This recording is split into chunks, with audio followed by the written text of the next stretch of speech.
Yes, yes, so Hairless here.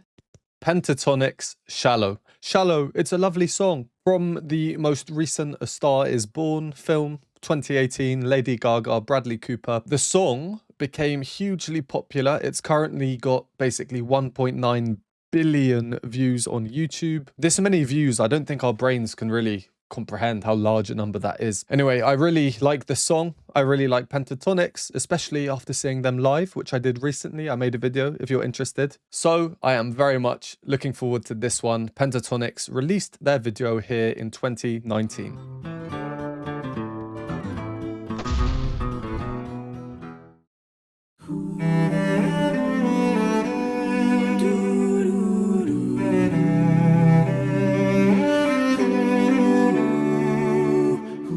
Tell me something, girl.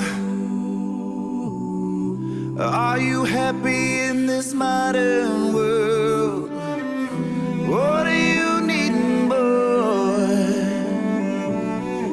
Is there something else you're searching for? I'm falling. In all the good times I find myself for change, and in the bad times I feel myself.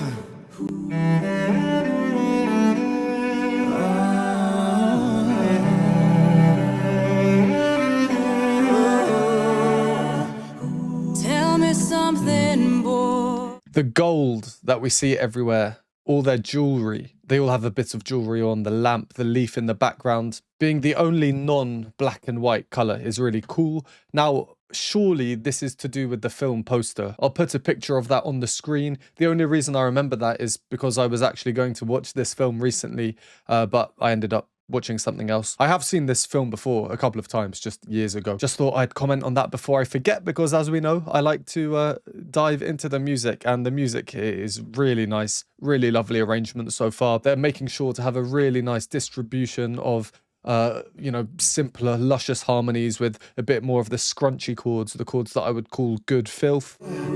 I'm falling.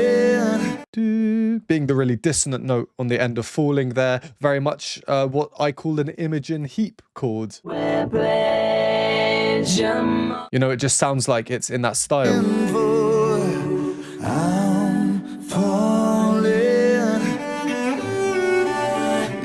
And then moving straight into the cello, Kevin, lovely, lovely on the cello. And the cello here just provides so much melodic movement, constantly providing like a counter melody, its own independent melody amongst everything else. Usually having a cello in there, I say the cello, I think, sounds most similar to the human voice in terms of its sound, its timbre, its texture. Usually it's a great instrument to mix with voices, but here it's very much acting, well, not as an opposition, but let's think of it like an add-on to the voices. It's so smooth. We have the cello. We have no percussion, no beatbox. I would say that's a little bit surprising, but if I remember correctly, the percussion comes in quite late in the original song. How late is it? Let's find it. All right, 1 minute 43 seconds in. Feel myself.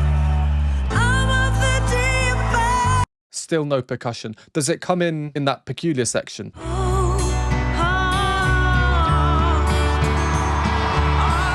Okay, only now it's starting to come in, you know, 2.5 minutes into the song. So I'm not going to suggest or guess about what Pentatonix might do. Maybe they'll choose to have no percussion at all. Right now, though, with the first minute or so that we've listened to, no percussion is definitely the play. It's just such a smooth, soft, lovely arrangement. By the way, very quickly, I have been made aware that there is a live performance of this that Pentatonix did at the Hollywood Bowl in 2022. So I will be reacting to that after this. Sorry, Scott just makes me laugh. He just makes me laugh. As usual, you can find that full video linked below in the pinned comment. I've got loads of other additional Pentatonix stuff over there if you're interested. Lovely shape of the cello melody right at the start. And the cello comes in just after the start. The vocals come in, setting the scene, lovely chord. cello immediately in the offbeat, cha ta dum. So our main beats are 1, 2, 3, 4. They come in boom pa, then the cello cha cha cha cha cha cha chum. And the cello's melody is rhythmically simple. Every note's exactly the same length.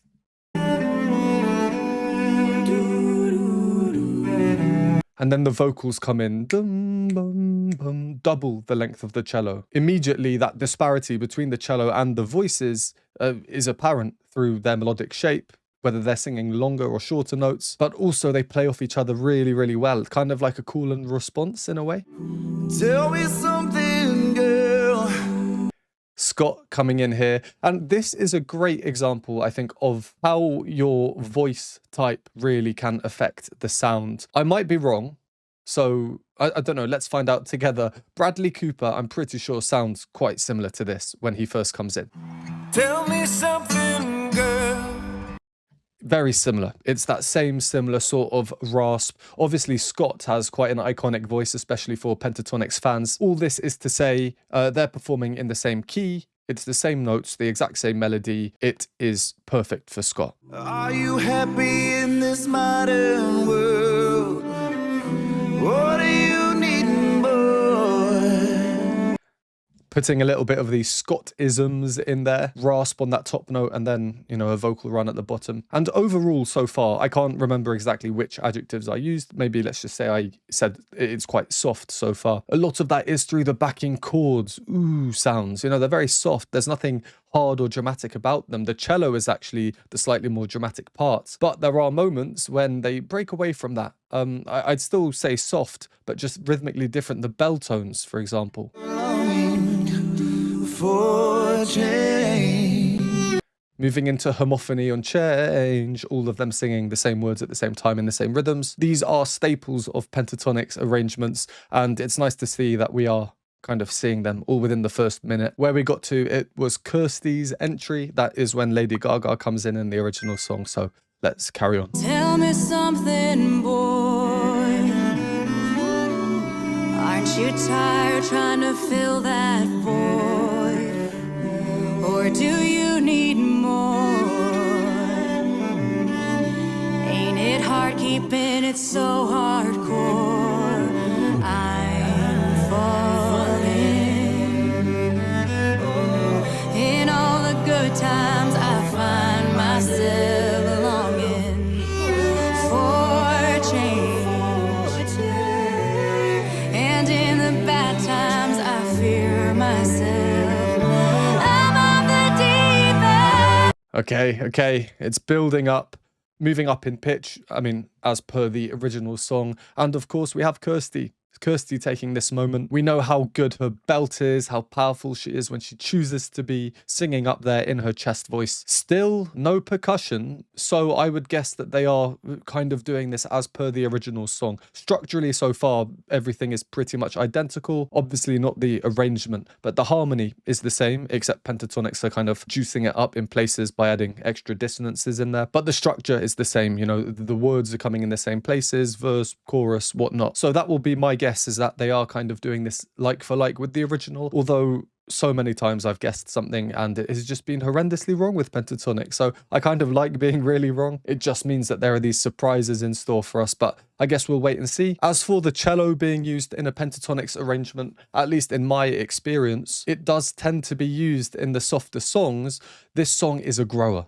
Right, it becomes more powerful, it becomes more dramatic. So I'm very curious to see what happens here. Will the cello be used more, be used less? Let's go back to Kirsty's entry. I love how she kind of looks over at Scott as she's singing here. But the vibrato. In my last Pentatonix video, I received a comment criticizing me because I didn't comment on Kirsty's vibrato. I mean, look, I cannot comment on every single aspect of everything in these songs. My videos would literally be 37 hours. But in this one, I sure as heck am going to be commenting on her vibrato. I don't know what it is about the melody, the structure. I love that little ooh from Mitch in the background there as well. Aren't you tired trying to fill that void? Such rapid vibrato. It's very, very different to Lady Gaga. Aren't you tired trying to fill that void? Lady Gaga's vibrato in a case like that is very unique. It's so subtle and slow, and when you mix it together, it almost sounds like it isn't there. She does have a much slower vibrato, and Kirsty, of all the kind of female pop singers, I'll call her a pop singer that I've heard, she has one of the quickest. It's just like a super rapid. So maybe the contrast between the original and her makes it stand out much more, but it was kind of a surprise to me. I don't know why. Or do you need more?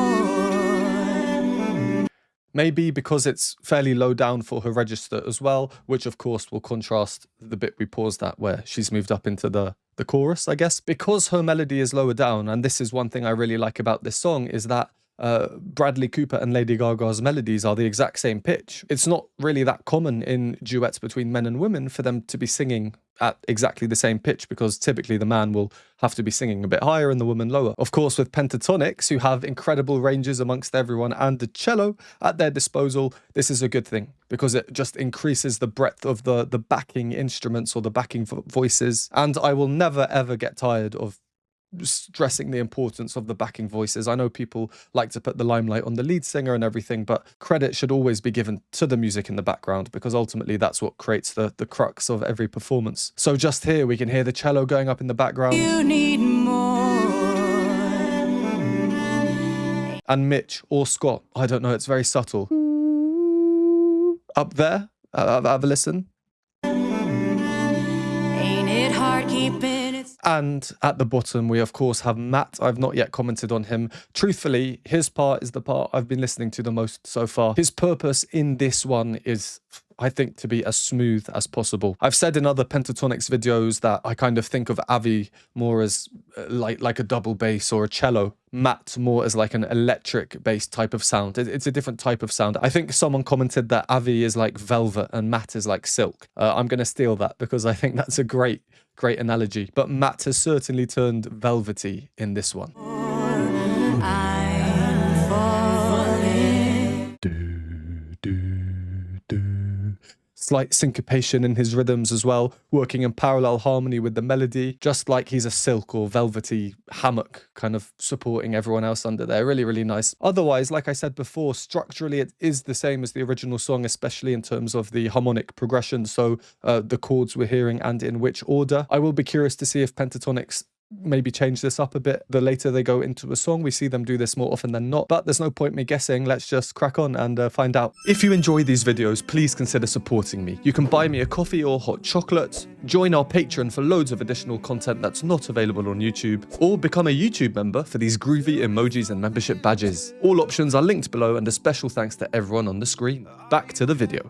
I'm on the deep end, watches I dive in. I'll never meet the ground. Crash through the surface where they can't hurt us. We're far from the shallow now. In the shallow. In the shallow. In the shallow, we're far from the shallow now.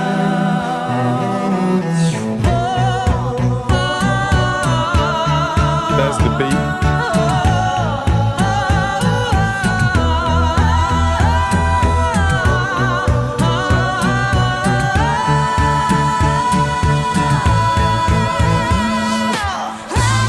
Yes, Mitch. You know what? Earlier, when I said, of course, we have Kirsty singing this, it's Lady Gaga in the original song, I was, as I was saying that, kind of thinking there's bound to be someone who might be a little bit offended. They might be thinking, well, what about Mitch? We know he can sing that. At the end of the day, Mitch is a man, and men have naturally lower set voices than women. It's just human biology. So Mitch's is naturally lower set than Kirsty's, even though Mitch can apparently sing higher. It will be much easier for Kirsty to sing higher, more consistently over a longer period of time. But what we have just heard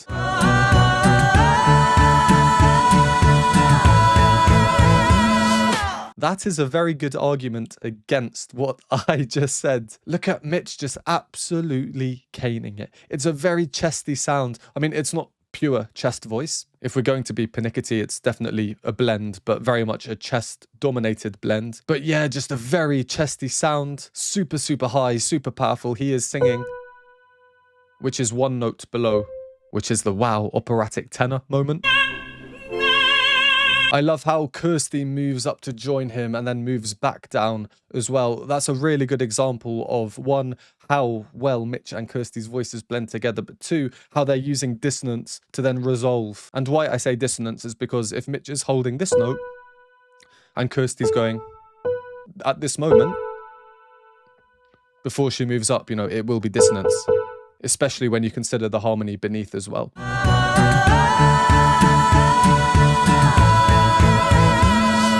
And there is the electric bass, Matt. Did you hear it sliding up? Finishing on that note there. Well, things have grown now, haven't they? On the earlier point of no percussion, we get percussion at pretty much the same point as the original song, a bit more gradual and a bit more consistent. I was starting to think maybe it will never come, but we can really feel the impact it has.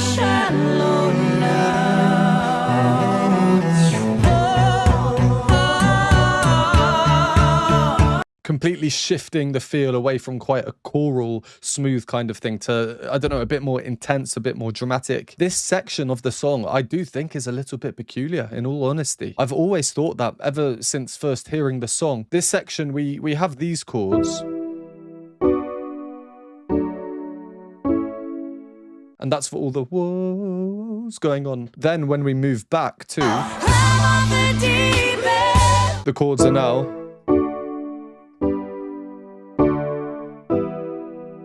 so between those two sections, the whoa peculiar bit,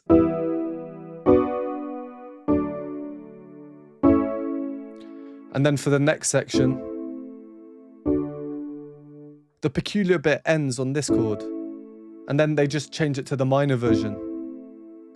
And then they're kind of doing the chords in reverse. Finishing the peculiar bit, we had the D major, A major, then A minor, then back to D major, and then it moves in a different direction.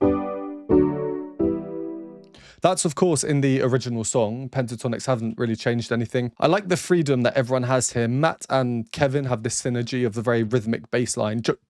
The melody I'm about to play where Mitch goes, oh, oh. Kirsty, in her backing vocal harmony, has this sort of freedom. She does exactly that, and then Mitch essentially mimics her. It sounds a bit like an echo. It's really, really cool.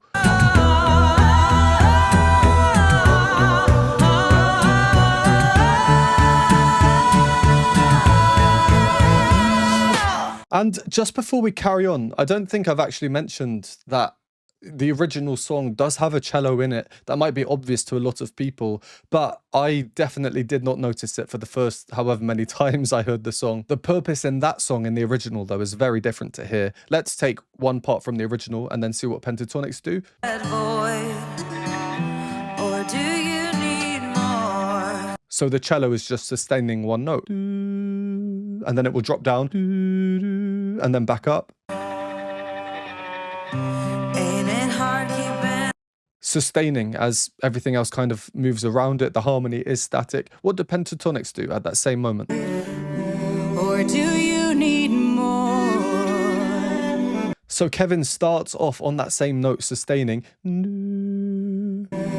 do you need? But then that role is essentially taken over by Scott with a bit more movement. And then the cello goes off on this free run, which is clearly the standout moment at this point of the song. Really, really cool. Taking the same instrument and just completely transforming its role. All right, let's carry on and finish this one up.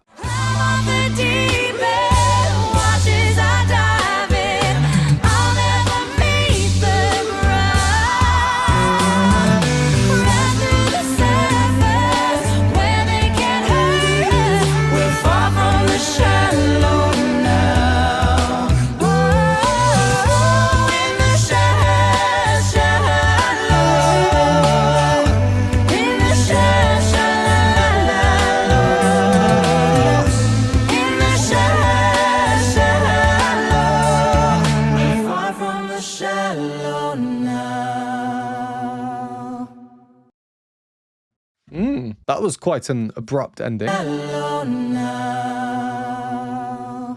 And I've said it before, and I was very hesitant to say it last time, but I have to say it again. These unison endings, they are not my favorite. It's just personal preference. I can't say that as a blanket statement. I guess it depends what kind of precedes these unison endings.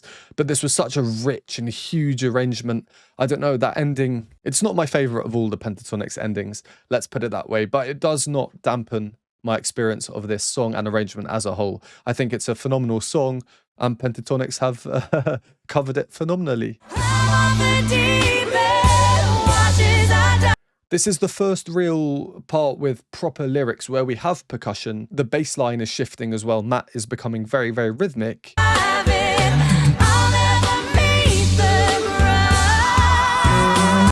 bit of a hemiola there. Ch, ch, ch. And the hemiola acts as a cue for Kevin to now come in, and for the first time we have cello and the beat, obviously both through Kevin, and everything all at once. It's the fullest the sound can be.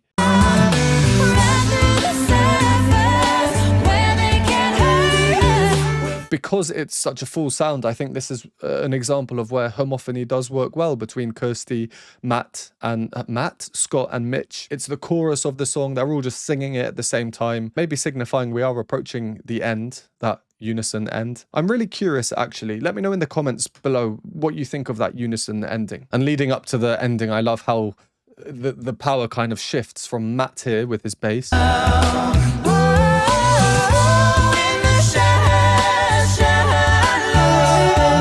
Kirsty, so good here. This is kind of suited for her, I think, at that range, belting out in her chest voice. Scott underneath, taking over the role of the cello in the original, just one note. That's him there, also belting in his chest voice, so, you know, power, everyone belting. And then Mitch up in between. La, la, la, la, in a bit more of a floaty, obviously much more chesty voice than I'm doing, all culminating towards that end. Yeah, really nice song, really nice arrangement, really nice video, nice inclusion of the cello as well. One of the rare instances where they do follow the structure of the original song really quite strictly. No structural changes really at all. And again, just to reiterate, when I say structural changes, I don't mean the arrangement and everything. I mean the harmony, where the verses, the choruses are, all of those kind of things. Yeah, that was a nice one. This was actually a poll winner for which Pentatonix reaction to do next. So just a reminder, if you want to, 1, take part in these polls, you can do so by joining our Patreon. And 2, if you want to watch the live performance of Shallow, then again, that will be over on my Patreon linked below. Thank you very much if you made it this far. Really appreciate it. Would appreciate a like on the video to show me that you want to see more Pentatonix. As always, comment your favorite Pentatonix songs I've not yet done, and if you don't want to write any words, the emoji for today, it will be a cello emoji, because we don't often see that with Pentatonix. Thank you once again, and I will see you in the next one.